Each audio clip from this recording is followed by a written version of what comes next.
kedua yang perlu dipenuhi, yaitu sesuai dengan tuntunan Rasulullah. Nah ini masalahnya tipe kedua ini, dia ikhlas karena Allah, bagus tujuannya, baik niatnya, tapi masalahnya dia tidak mengikuti tuntunan Nabi. Inilah yang diingatkan oleh Nabi kita dalam riwayat Bukhari dan Muslim dari Aisyah radhiyallahu anha, "Man ahdatsa fi amrina hadza ma laysa min fa huwa rad." Riwayat, "Man 'amila 'amalan laysa 'alaihi amruna fa huwa rad." Siapa yang beramal, ya ini orang yang beramal ini dituju, namun amalannya itu menyelisih tuntunan kami, fa huwa rad, maka dia pasti tertolak. Ini tipe yang kedua. Ikhlas, tujuannya bagus, tapi tidak sesuai tuntunan, itu tidak ada nilainya di sisi Allah. Ada tipe ketiga, yaitu sesuai tuntunan, sesuai dengan sunnah yang diajarkan oleh baginda Rasulullah. Tapi masalahnya apa? Bercampur dengan riya, tidak ikhlas dia karena Allah, pengen dibilang, pengen dipuji. Nah ini masalahnya juga. Ini contohnya bisa kita ambil dari hadis Abu Hurairah. 3 golongan yang pertama kali diseret dan dilemparkan ke neraka nanti, yaitu orang yang luar biasa amal ibadahnya, yaitu orang mati syahid, orang yang dermawan, dan orang alim atau qari dalam riwayat. Kenapa bisa? Padahal mereka mati syahid. Mereka itu dermawan, menginfakkan hartanya siang dan malam. Mereka itu mengajarkan orang agama, mengajarkan orang Al-Quran. Tapi kok malah diseret di neraka? Apa penyebabnya? Apa sebab? Sebabnya adalah ketidakikhlasan mereka. Adapun yang pertama ditanya oleh Allah, apa yang menggunakan nikmatku? Dia bilang, ya Allah, saya berkitab jalan sampai saya mati. Dia bilang, Allah kadzabta, kamu dusta. Kamu berjihad, ingin dibilang pemberani. Wa qad qila, dan itu sudah dibilang di dunia. Kamu sudah dapatkan tujuanmu itu, yaitu ingin dipuji, ingin dibilang pemberani. Wa qad qila. Lalu Allah menyebutnya diseret dan dilemparkan ke neraka. Yang kedua, orang yang dermawan, sama ditanya juga Allah, dan dia bilang, saya berusaha menginfakkan hartaku siang dan malam kepada orang-orang yang membutuhkan. Dia bilang, Allah kadzab, kamu menginfakkannya ingin dibilang dermawan, ingin dipuji supaya kamu terkenal dermawan. Wa qad qila, dan itu pun sudah dikatakan oleh manusia kamu dermawan. Nah, itu tujuannya memang untuk mendapatkan ucapan itu, pujian manusia, dan diseret juga dan dilemparkan ke neraka. Dan yang ketiga, orang alim atau orang yang qari, yang membaca Al-Quran, seorang hafiz, orang yang mengajar ilmu agama. Tujuannya memang untuk dibilang alim, dibilang qari, sehingga Allah pun menyeret mereka ke neraka. Nah, ini tipe yang ketiga ini adalah orang yang bagus amal ibadahnya, besar nilai pahalanya sebetulnya, tapi masalahnya dihancurkan oleh niatnya yang tidak ikhlas. Makanya perlu kita memperbaiki niat kita di setiap ibadah yang kita lakukan. Ya, karena kaedahnya adalah al-a'mal shalihah tanqalibu ila al-mubiqah bin niyatil fasidah. Amal ibadah yang paling besar berubah menjadi dosa yang paling besar karena niat yang tidak benar. Itu kaedah disebut oleh para ulama. Apapun ibadah kita, kalau niatnya tidak benar, berubah dia menjadi dosa besar. Bahkan Abu Hurairah ketika meriwayatkan hadis ini, jemaah sekalian, beliau sering pingsan. Kenapa? Karena boro-boro dapat pahala, justru mendapat dosa yang sangat besar disebabkan amalan yang mestinya itu untuk Allah yang zahirnya itu adalah ibadah, tapi karena niatnya yang merusak, bukan karena Allah, justru berubah dia menjadi dosa yang paling besar. Itu tipe yang ketiga. Sisa yang terakhir, apa itu? Sudah tidak ikhlas, tidak juga sesuai dengan tuntunan. Ini paling celaka ini. Sudah tidak ikhlas, tidak sesuai dengan tuntunan. Inilah orang tidak mengerti ilmu fikih. Dia beribadah saja. Apa orang dia lihat orang, dia tidak tahu tuntunnya, pokoknya itu saja. Niatnya belum tentu juga karena Allah. Nah, ini masalahnya ini orang. Sudah tidak ikhlas, tidak pula sesuai tuntunan. Nah, ini perlunya kita belajar. Di sinilah letaknya perlunya kita belajar. Makanya benar apa yang dikatakan oleh baginda Rasulullah SAW. Ya, makanya Syekh dalam kitabnya ini memberi pendahuluan yang sangat bagus dengan suatu hadis, man yuridillahu bihi khaira yufaqihu fiddin.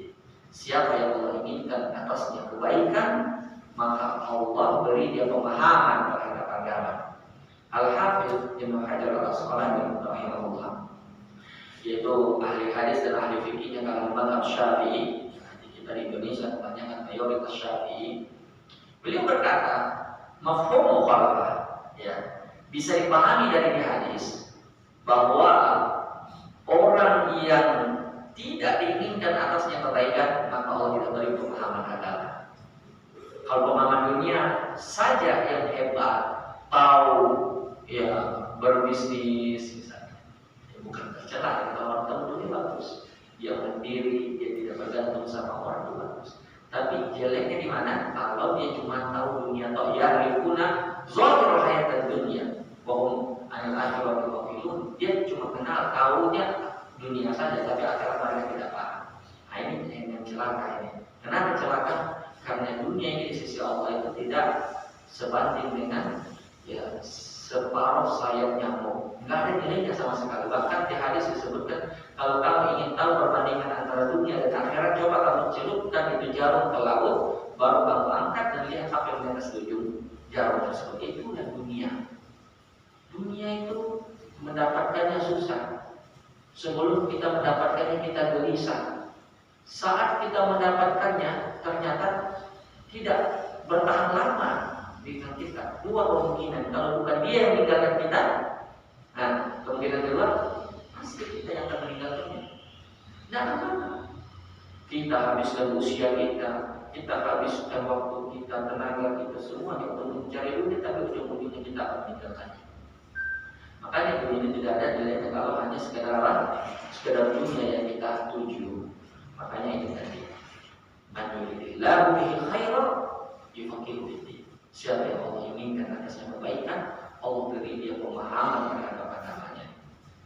Dan jelas sekalian, ya, berkaitan dengan materi fikih ini yang akan kita pelajari, kenapa atau apa pentingnya fikih bagi kita. Saya mengatakan begini, bahwa, ya, di dalam agama Islam, di dalam agama yang kita peluk ini, ada namanya masalah yang disepakati atau ijma, yang tidak ada orang berbeda pendapat dalam hal tersebut. Seperti misalnya wajibnya sholat, itu tidak ada yang berbeda pendapat. Siapa yang meyakini sholat fardu itu tidak wajib, kafir, keluar dari Islam, walaupun dia sholat.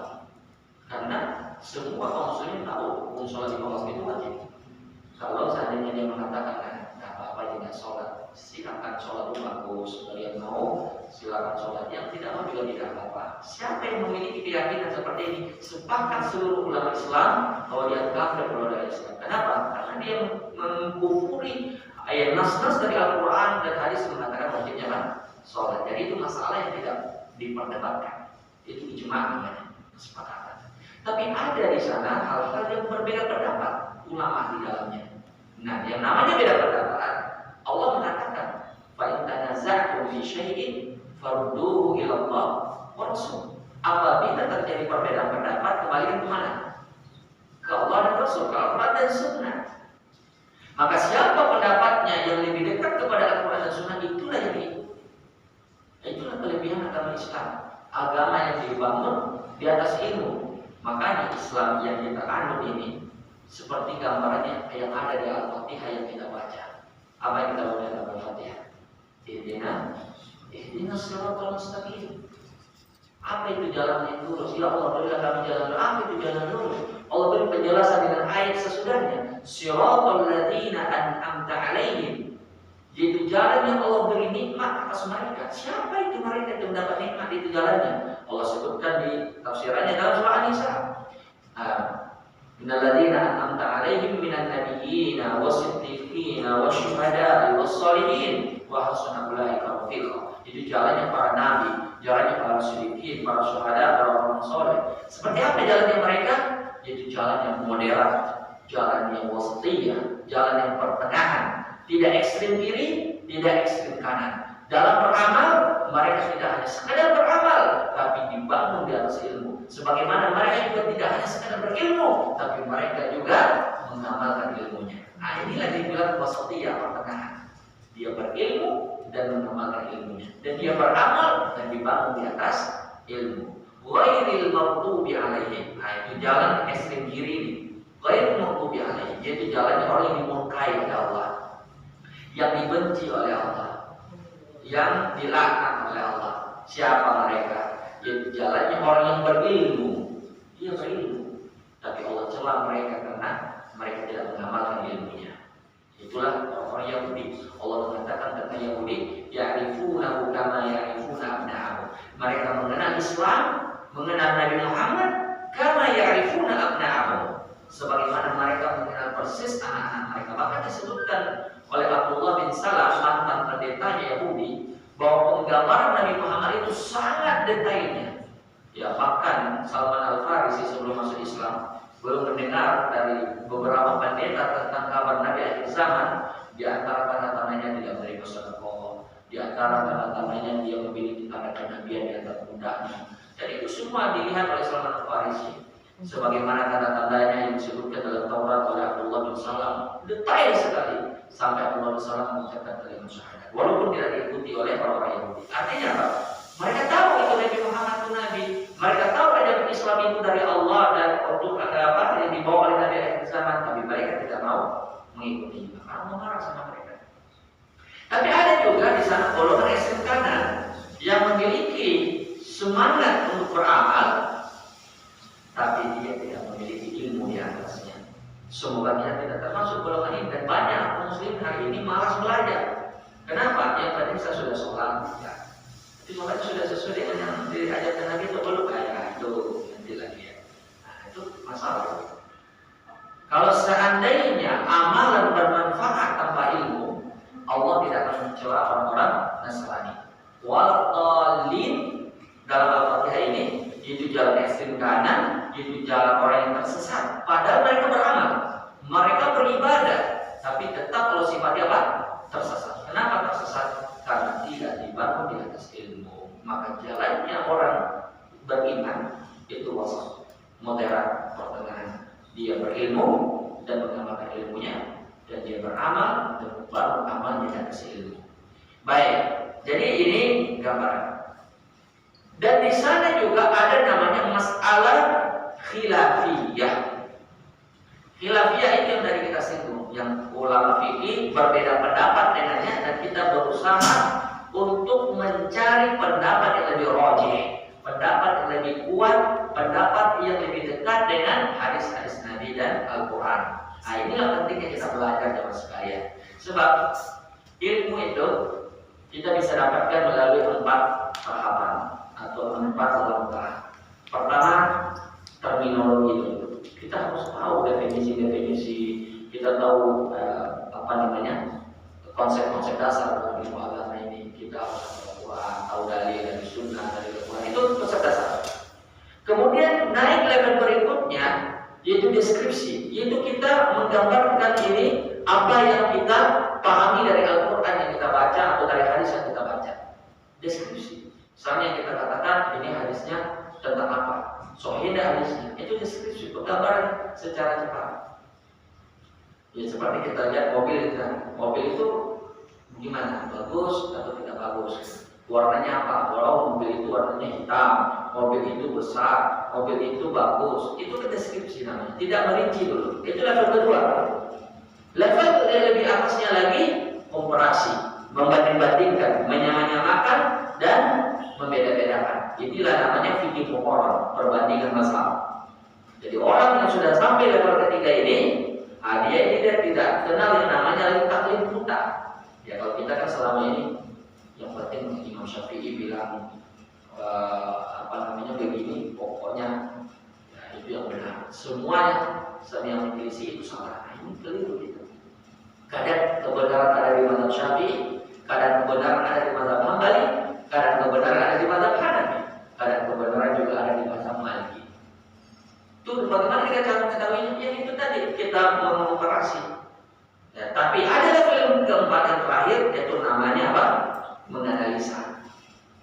Ya, menganalisa, mendalami dalil masing-masing pendapat, lalu kita banding-bandingkan mana yang benar pendapatnya, yang lebih kuat pendapatnya, itu yang kita pilih. Jadi kita tidak perlu kaget, kenapa kita terlalu repot mencari-cari perbedaan pendapat ulama. Yang penting ada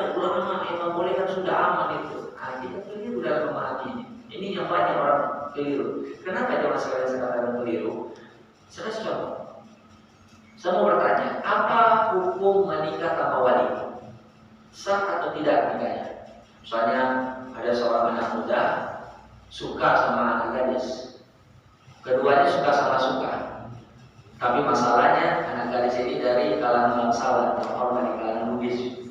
Uang penaiknya mungkin 150 juta minimal ya, atau 200 lah. Si pemuda ini tidak mampu, tapi mereka suka, keluarganya tidak mengizinkan. Bapaknya sebagai wali tidak mau kasih nikah ini anak, dia harus kasih uang penaik saja. Nah pertanyaannya, kalau dia bawa anak gadisnya ini kawin tanpa wali, dia kalau kawin di KUA tanpa izin walinya, artinya menikah tanpa wali, sah tidak nikahnya?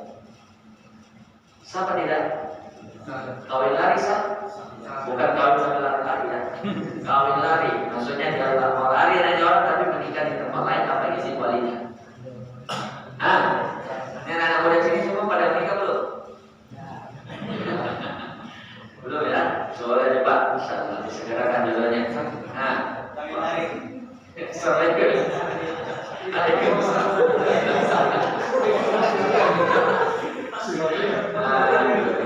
Ada yang mau pendapat sah? Ada. Ya. Ada ya? Atau semuanya sepakat tidak sah? Sepakat ini. Sepakat. Baik. Sekarang kita tinjau dari sisi ilmu fikihnya. Ternyata jamaah sekalian, ada saja ulama fikih mengatakan sah. Jarang antara ulama rujukan dari empat mazhab ini, yaitu Imam Abu Hanifah. Betul, Imam Abu Hanifah mengatakan sah menikah tanpa wali. Lalu apa makna dari hadis Nabi la nikah illa biwali? La nikah illa biwali, kata beliau, la nikah yang tidak sempurna, bukan tidak sah. Yang mengatakan tidak sah itu cuma ulama tiga mazhab, yaitu Syafi'i, Hambali, dan Maliki. Adapun yang mengatakan tidak sempurna itu Imam Abu Hanifah. Tidak sempurna artinya apa? Sah, cuma kurang sempurna, tetap sah. Nah, disinilah kita perlu meneliti dan mengkaji kenapa bisa. Ya, itulah pentingnya. Ya, ternyata kita tidak perlu kaget, tidak perlu heran. Kok Imam Abu Hanifah menyelisih hadis Nabi? Ya begitulah ilmu fikih. Ijaztahadal hakim fa asaba falahu ajran wa idza akhta falahu ajran. Seorang mustahid itu bisa benar bisa salah. Kalau dia benar dapat 2 pahala. Kalau dia salah dapat 1 pahala. Kalau benar dapat 2 pahala. Kenapa bisa? Ya karena dapat pahala benar dan dapat pahala ijtihad. Kalau dia salah tetap dapat pahala, 1 pahala kata Nabi. Apa pahala yang dia dapat? Pahala ijtihadnya saja, tapi tidak dapat pahala benar. Tapi kita nggak boleh ikut kesalahan mereka. Jadi jangan dibilang ulama juga ada salah beliau ijtihad. Ada, jangan kan ulama sahabat ada juga yang tersembunyi darinya hadis Nabi. Jangankan ulama yang di abad ketiga yang sudah sekitar 300-an atau 400-an tahun hidup setelah Nabi, itu dia dapat hadis Nabi berulang yang sangat panjang. Sahabat saja yang hidup bersama Nabi akan juga tersembunyi baginya hadis Nabi, sehingga mereka mengeluarkan fatwa, mengeluarkan ijtihad menyelisih hadis Nabi. Jadi apa perlu kita heran di sini? Pentingnya kita belajar. Maka kalau saat ini kita tidak mengkaji ini, maka kita menganggap masa ya ada orang beranggapan menikah tanpa wali. Saya itu ada, kenyataannya ada, tapi pendapatnya lemah. Kita katakan, kita kasih uzur Imam Abu Hanifah, ya yang uzurnya itu disebutkan oleh para ulama kita di kitab-kitab mereka. Ya di antaranya kitab yang menyebutkan masalah ini ada namanya kitab Madkhul ila Ilmul Fiqh, yaitu kitab Raf'ul Malam an A'immatil A'lam. Itu mengangkat celaan daripada ulama rujukan kalangan Syekhul Islam dan sebagainya. Nah inilah salah satu gambarannya, salah satu apa? Gambaran betapa kita itu belajar ilmu agama ini penting. Kenapa? Ya supaya kita tahu bahwa kadang ada yang kita ikuti itu ternyata keliru. Ya. Tentu ini berlaku bagi orang yang ingin beragama dengan ilmu, bukan dengan taklid buta semata. Karena ada juga orang yang sekalian, ya beragamanya beragama gaya-gaya beragama begitu. Yang penting ada di ulama yang membolehkan, ya kan? Berarti itu boleh. Nah ini bahaya kalau beragamanya begini. Tidak ada satupun masalah ini kecuali ada ketergelinciran ulama di dalam tersebut. Apa contohnya? nikah Mekah. Apa hukumnya nikah Mekah? Haram. Nikah kontrak atau nikah Mekah. Itu ada saja ulama yang membolehkan tergelincir mereka dalam masalah ini. Riba hukumnya apa? Haram. Tidak ada perbedaan pendapat ulama, ternyata ada sebagian haram. Boleh kerja haram. Kita sudah tahu hukumnya haram sudah aman itu. Ada pun rinciannya nanti kita bahas di buku ini. Baik, karena waktu kita cuma sampai setengah 5, ya kita coba dulu berdoa sampai di sini. Insya Allah nanti kita lanjutkan kajian kita. Karena ada jam. Silakan kalau ada yang bertanya, maka dipersilakan. Baik, bismillah. Untuk sesi tanya jawab, kami sudah siapkan juga di bagian awal untuk mic-nya. Mungkin kalau ada pertanyaan silakan di kode saja. Dan untuk yang berada di dalam kantor mungkin bisa melalui chat atau grup. Untuk di sini kami persilakan untuk bertanya.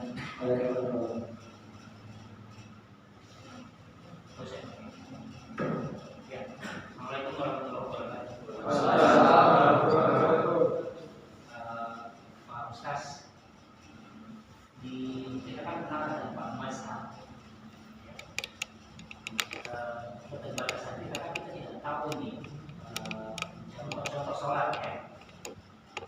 Dan kita umumnya di Indonesia Tenggara ini kita mazhabnya Imam Syafi'i.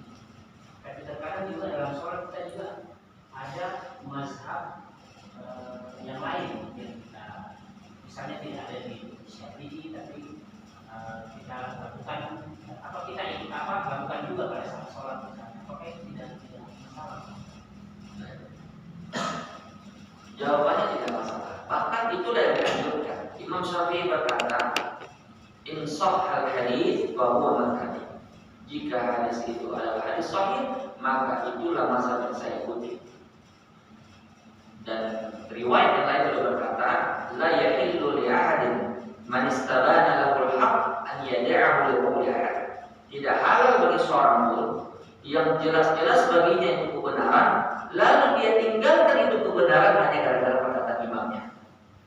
Jadi Imam Syafi'i tidak membenarkan sama sekali kita taklid buta sama beliau. Bahkan lebih keras daripada itu perkataan beliau, "Idza wajadtum qawli yukhalif qawla nabi, fadribu qawli darbatal haid."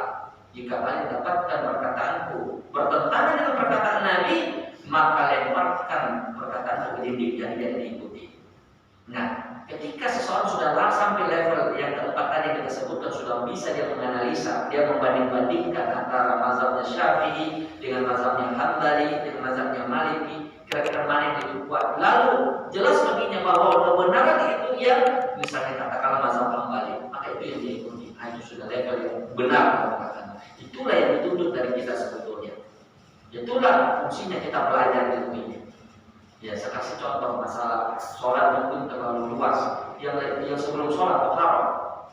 Apa hukumnya laki-laki menyentuh perempuan yang bukan mahram, batal tak wudhunya?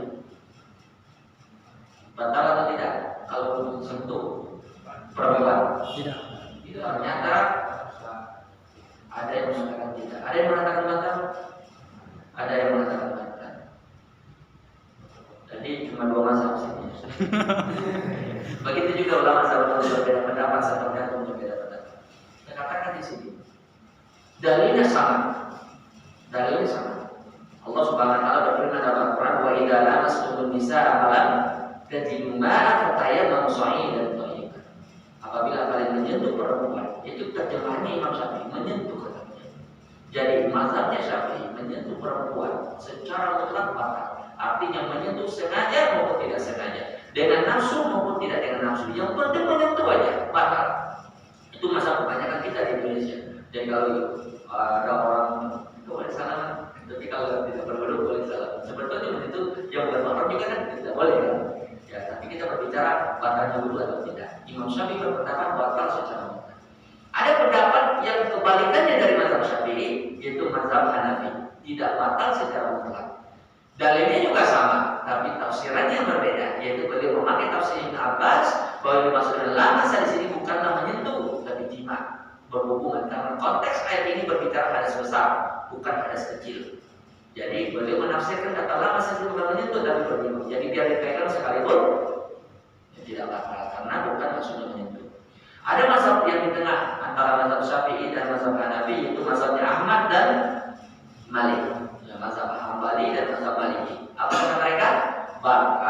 kalau disertai dengan nafsu atau syahwat terakhir tergerak semuanya. Dalilnya mereka ada dan diperkuat oleh hadis Nabi bahwa hadis Aisyah mengatakan Nabi kalau mau pergi sholat belum mencium kening istrinya, dan yang meriwayatkan hadis ini adalah Aisyah. Yang dimaksud mencium kening istrinya itu dia sendiri. Jadi Nabi mencium kening Aisyah sebelum beliau berangkat pergi sholat. Dan beliau para dua imam ini mengatakan sisi pendalilannya adalah Nabi itu orang yang paling bisa mengontrol nafsunya. Jadi Nabi tidak batal wudunya. Kenapa? Karena beliau tidak tergerak nafsunya mencium istrinya. Tapi kalau anak-anak muda yang baru menikah, ya kan, dia mencium istrinya tergerak nafsunya, kata mereka batal wudunya. Jadi mereka membeda-bedakan itu. Batal kalau nah, ini contoh keindahan ilmu fikih. Nah, sudah sampai kita level 3, naik kita level yang tinggi, yaitu kita analisa mana di antara 3 pendapat ini yang paling sahih. Hadis itulah yang kita pilih. Oh, menurut saya yang benar, yang razi, yang lebih kuat pendapatnya Hanafi. Misalnya, ya. Terus apa alasannya? Oh, alasannya ini. Ini yang kita pegang. Oh, menurut pendapat saya yang kuat itu pendapatnya Ahmad dan Malik. Kenapa? Karena alasannya begini-begini. Nah, inilah keindahannya kita belajar ilmu fikih. Sebab kalau kita sudah tahu dan punya landasan, kita tahu nanti bagaimana kita menjawab apa? Menjawab pertanyaan di hadapan Allah. Kan Allah mengatakan dalam Al-Quran, wa ma ajabtum al-mursalin. Apa jawaban terhadap para rasul? Bukan apa jawaban terhadap Malik, apa jawaban terhadap Syafi'i. Kita tidak ditanya tentang para imam, kita ditanya tentang Nabi. Bagaimana kita mengikuti tuntunan beliau? Nah, kita sudah berusaha sedapat mungkin sesuai dengan kadar kemampuan kita mengikuti pendapat yang paling mencocoki dan yang paling mendekati apa? Pendapat Nabi. Itu sudah batas kemampuan kita. Kalaupun kita salah pasti dimaafkan. Tapi kalau kita tidak mau belajar, tidak mau kita berusaha, nanti bagaimana caranya kita menjawab di hadapan Allah? Nah, itu jadi masalahnya. Ya, jadi saya kira sudah jelas jawabannya. Kalaupun kita menyelisih mazhab Syafi'i, ya itu tidak ada masalah. Bahkan kadang dianjurkan bahkan wajib kapan? Kalau memang mazhab Syafi'i ini zahirnya mungkin belum sampai kepada oleh hadis yang sahih tentang masalah tersebut. Maka pada saat itu kita harus mengikuti hadis, bukan pendapat beliau. Allah. Masih ada? Saya kira ini sudah pada pengen pulang semua ini sudah setengah 5 lewat. Silakan, kalau masih ada silakan. Kalau tidak ada, kita cukupkan. Masalah menikah tahu apa Pika? Iya, bisa itu deh. Kami lari.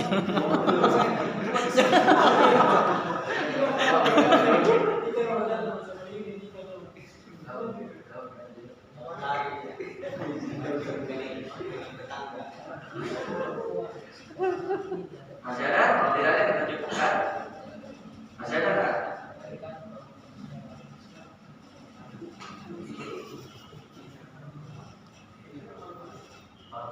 Ya, mungkin pertemuan berikutnya mungkin dimulai dari tohara ya. Tohara. Banyak. Utamanya cuma di wajib masih banyak. Ya, kita mulai dari yang pertama. Insyaallah. Kita sudah punya 3 anak. Ya, bagus. Ya, ada yang mau tanya?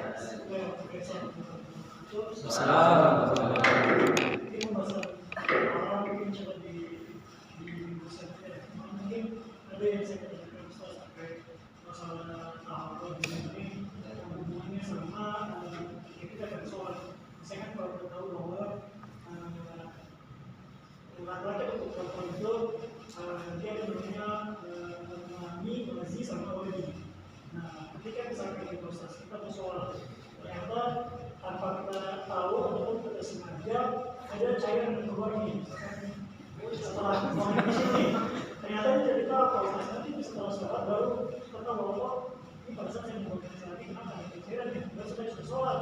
Nah itu bagaimana hukumnya selesai? Baik. Pertama, kita harus membedakan antara perintah sholat dan larangan sholat. Perintah sholat dan larangan sholat itu berbeda hukumnya antara perintah. Contoh perintah sholat itu menghadap Itu rukun sholat, kita diperintahkan menghadap kiblat. Larangan sholat seperti kita dilarang sholat di tempat yang bernajis atau menggunakan pakaian yang bernajis. Paham? Kita diperintahkan sholat misalnya membaca Al-Fatihah. Al-Fatihah rukun sholat. Kalau larangan sholat misalnya seperti yang saya tanyakan tadi, misalnya keluar bekasi, itu kan najis. Bagaimana statusnya? Ini dua hal yang berbeda antara perintah dan larangan kalau dilupa atau sesuatu yang sudah ditahui selesai sholat. Kalau dia perintah, katakanlah misalnya lupa dia perintah Al-Fatihah, dia lupa membaca Al-Fatihah, itu kan rukun. Dan dia perintah, maka dia wajib mengulangi sholatnya. Dia ingat misalnya selesai sholat itu, tadi saya membaca Al-Fatihah, atau saya tidak ruku atau saya tidak sujud di rakaat itu, karena itu sebagai contoh saja. Atau tadi saya tidak salah kiblat saya tidak menghadap kiblat misalnya, maka wajib dia ulangi sholat. Tapi kalau dia berkaitan dengan larangan, nanti diselesai baru dia tahu, maka dia tidak wajib mengulangi sholatnya. Itu dari satu sisi, sisi yang lain, kalau ada orang yang punya penyakit mazah itu artinya orang yang gampang keluar. Itu seperti yang terjadi pada Ali. Ali pernah melapor kepada Nabi kalau dalam kondisi dingin beliau gampang keluar mazinya. Maka beliau ana rajulun mazah, saya adalah orang yang gampang sekali keluar dari saya. Maka kata Nabi, lanjutkan sesuai bersuci dulu, kemudian berwudu, kemudian setelah itu sholat sesuai dengan keadaan. Itu persis dengan orang sholat salasul baul, yaitu orang yang gampang kentut gitu, orang yang tentunya tidak terkontrol, atau seperti perempuan yang merasakan darah penyakit istihadah namanya, bukan darah haid tapi darah istihadah, penyakit. Maka dia disuruh bersuci, berwudu sebagaimana mestinya di waktu sholat, maka dia sholat sesuai dengan kondisinya. Maka di dua keadaan ini, ya sholatnya tetap sah dan tidak boleh mengulangi.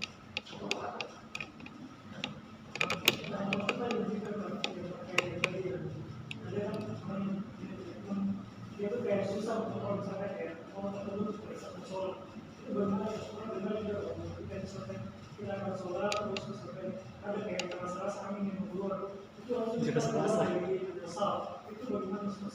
Ya, kalau dia merasa masuk angin gitu, pengen keluar, jadi buatnya kita. Ya, Nabi mengatakan la sholata bi hadratil ta'am wa la sholata liman yatba'u ahbatsan. Tidak ada sholat bagi orang yang menahan ahbatsan. Yatba'u ahbatsan itu maksudnya yang menahan kentut dan kencing. Jadi sebagian ulama mengatakan sholatnya tidak sah, sebagian mengatakan tidak makruh. Intinya baik haram maupun makruh itu intinya adalah tidak boleh menahan kentut ataupun kencing ketika kita sholat. Maka kalau kapan kita merasa perut kita pengen kentut atau pengen kencing, sudah batalkan sholatnya ketepatan, jangan ditahan. Itu kalau yang normal. Tapi kalau itu yang tadi saya katakan dia itu adalah penyakit, ya dia lagi ke kamar mandi kembali lagi mau kentut lagi, itu namanya salasul baul. Itu orang yang tidak terkontrol dia punya kentut, maka dia sholat sesuai dengan kemampuannya. Fattaqullaha mastata'tum. Bertakwalah kepada Allah sesuai dengan kadar kesanggupan. Walaupun keluar kentutnya, dia lanjutkan sholatnya sesuai dengan kondisinya. Itu penyakit namanya, di luar kesanggupannya dia. Nah, tapi kalau dia kentut yang dia tahan itu nggak boleh. Itu hukumnya pendapat dari rawinya makruh. Ya, pengen sholat berjamaah ini ditahan kentut, ya. Tak masalah keluar sedikit. Nah, kalau sedikit kira-kira batal apa tidak? Batal. Ya itu orang yang tidak punya fikih itu artinya. Itu Nabi mengatakan tidak boleh makan.